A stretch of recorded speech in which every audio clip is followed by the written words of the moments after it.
Banyak orang yang ibu iri nggak Bu kalau melihat orang kaya Bu? Enggak? Wah, hebat Bu. Ya, hebat itu.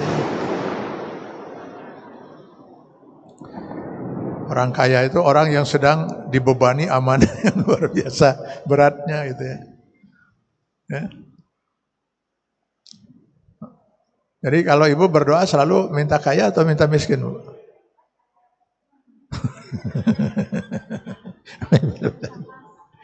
Ya. Ya. Nah, jadi apa yang ada pada diri kita manusia ini hanyalah titipan, amanah. Ya, termasuk jabatan misalnya. Maka mari kita lihat di Quran surat Al-Imran ayat 26.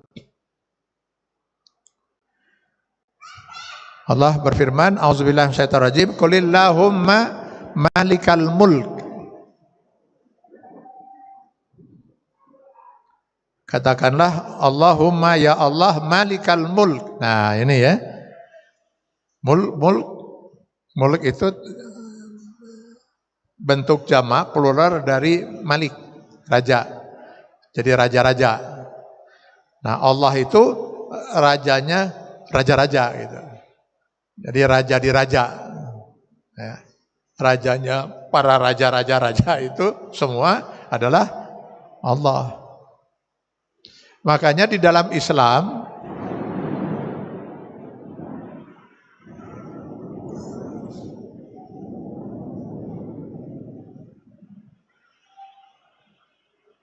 ini suara saya masih kedengaran jelas nggak Bu? Ya, pokoknya jelas lah. Dalam Islam tidak boleh kita memberi nama anak kita raja di raja. Karena raja di raja itu hanya Allah, Malikul Muluk. Ya termasuk juga kita nggak boleh memberi nama anak kita semua nama yang sudah dijadikan oleh Allah sebagai nama Allah. Yaitu Asmaul Husna, Ar-Rahman, Ar-Rahim, Al-Malik, Al-Quddus, As-Salam. Nggak boleh ya. Haram ya. Karena itu hanya Allah yang berhak memiliki nama itu.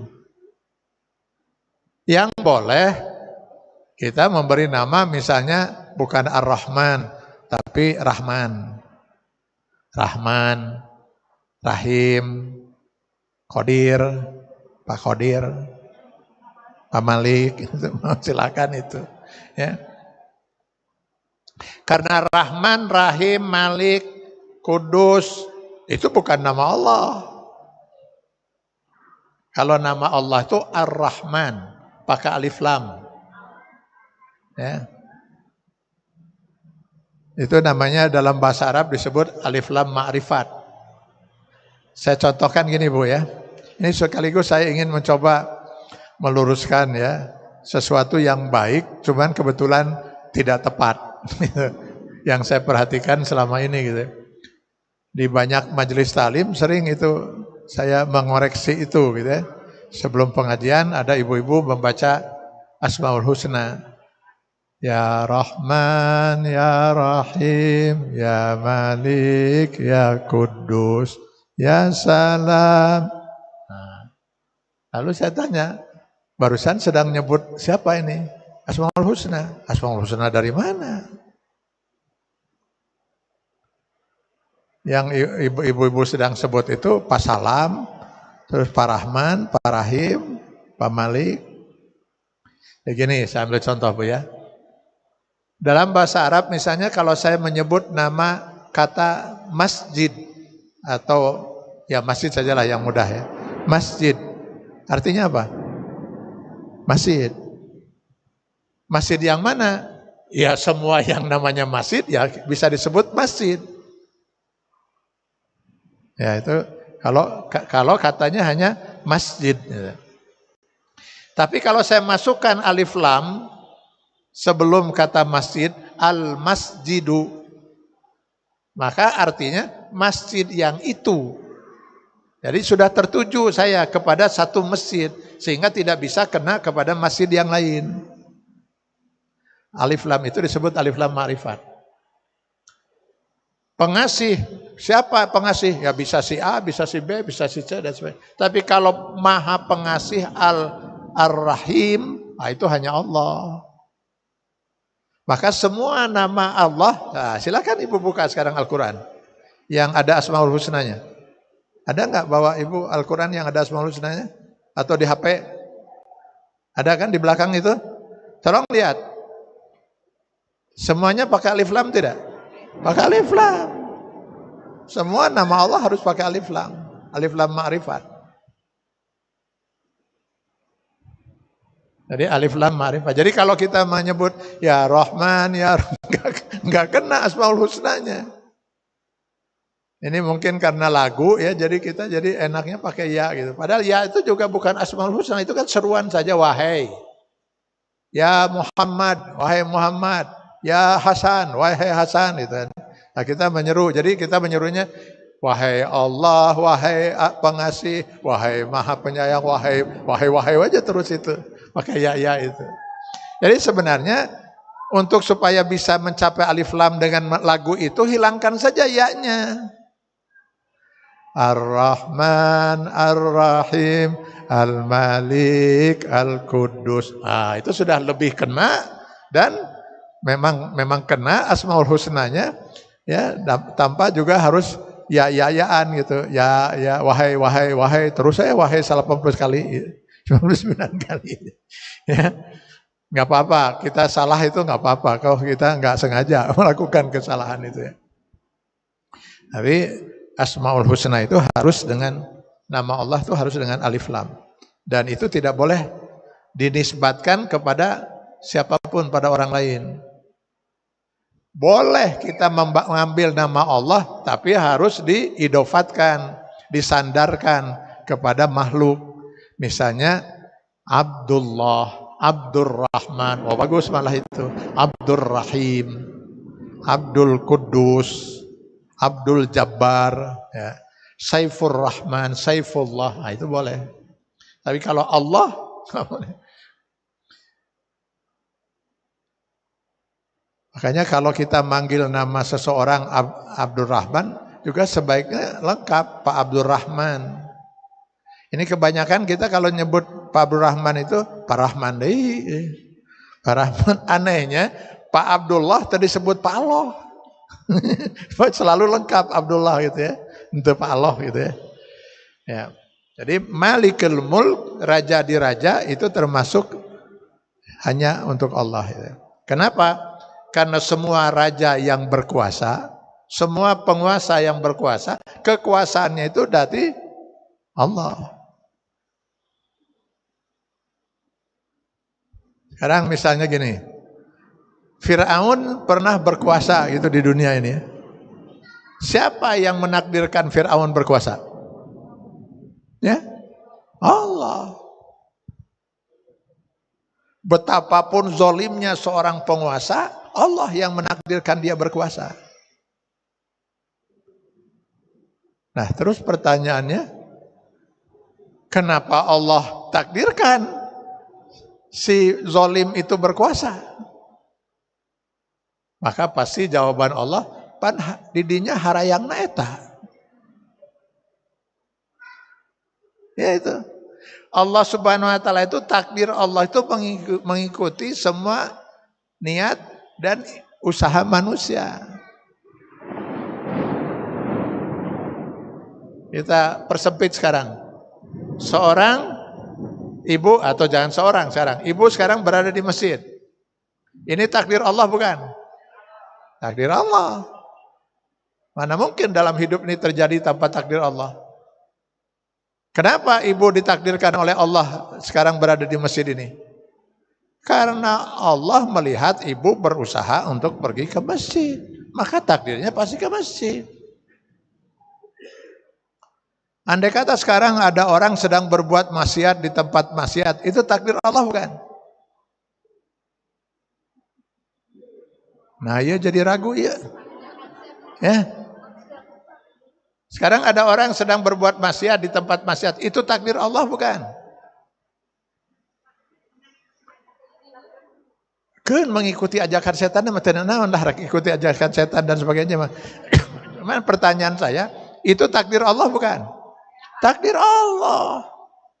Gak ada dalam hidup ini sesuatu bisa terjadi tanpa takdir Allah. Kenapa Allah menakdirkan orang itu pergi ke tempat maksiat dan berbuat maksiat? Kan orangnya memang ingin berbuat maksiat. Masa ada orang ingin berbuat maksiat kok Allah ditakdirkan ke Masjid Al-Murabbi? Pan bingung manehna tuh. Ayo. Ibu-ibu yang dari rumah sudah niat ke Masjid Al-Murabbi, kok Allah ditakdirkan ke night club?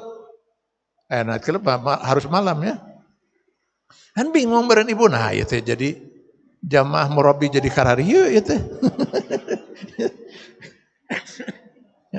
Jadi semua orang itu akan ditakdirkan oleh Allah sesuai dengan apa yang diinginkan dan diusahakannya. Karena itulah nanti di akhirat Allah akan meminta pertanggungjawaban. Kenapa kamu dulu maunya begitu? Kalau ada takdir bukan usaha manusia, maka nggak akan dimintai pertanggungjawaban. Contohnya apa? Ibu lahir sebagai seorang wanita, saya laki-laki. Usaha kita, ibu yang berusaha untuk jadi wanita? Tidak kan? Nah, berarti ibu tidak akan dituntut di akhirat kenapa ibu wanita. Nah itu takdir absolut. Ibu hari ini jantung berapa kali berdetak? Nggak tahu, karena kita nggak ikut campur. Maka nanti di akhirat juga nggak akan dimintai pertanggungjawaban.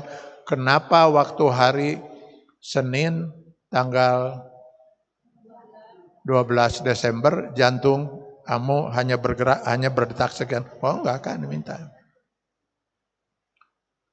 Ibu sekarang tinggi badan berapa? Takdir ibu, usaha ibu, atau takdir ini? Takdir, absolut. Makanya nggak akan dimintai pertanggungjawaban oleh Allah. Masuk neraka, kata malaikat. Kunaon malaikat? Tinggi kurang. Untuk masuk surga harus 180 ke atas. Nggak akan. Atau misalnya, iya irung kurang mancung.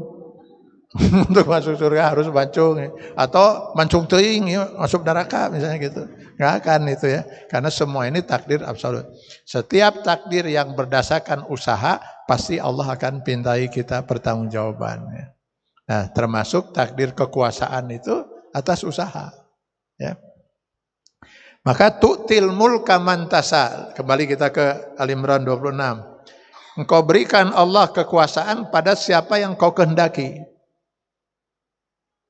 Ya tentu yang dikehendaki oleh Allah karena dikehendaki oleh manusia.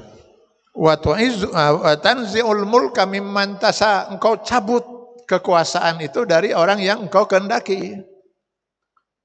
Jadi yang maha kuasanya tetap Allah. Jadi walaupun kita berusaha ikhtiar dan sebagainya, kalau Allah menakdirkan yang lain ya itu kuasa Allah.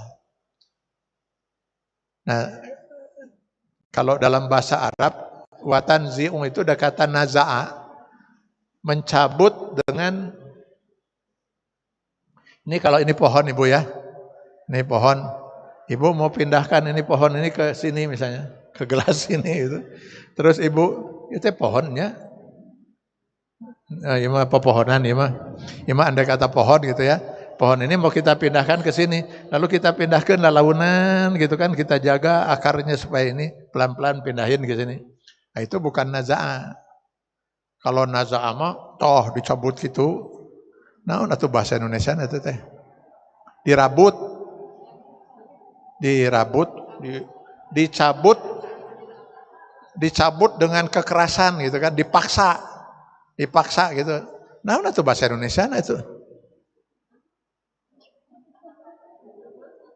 Merabut. Nah, itu lah aku mau itu. Merabut dicabut dengan dipaksa. Nah itu. Nah hebatnya Allah di ayat 26 Al-Imran ini mengatakan bahwa Allah lah yang memberikan kekuasaan kepada siapa yang kehendaki, dan Allah pula yang maha kuasa untuk mencabut dengan kekerasan.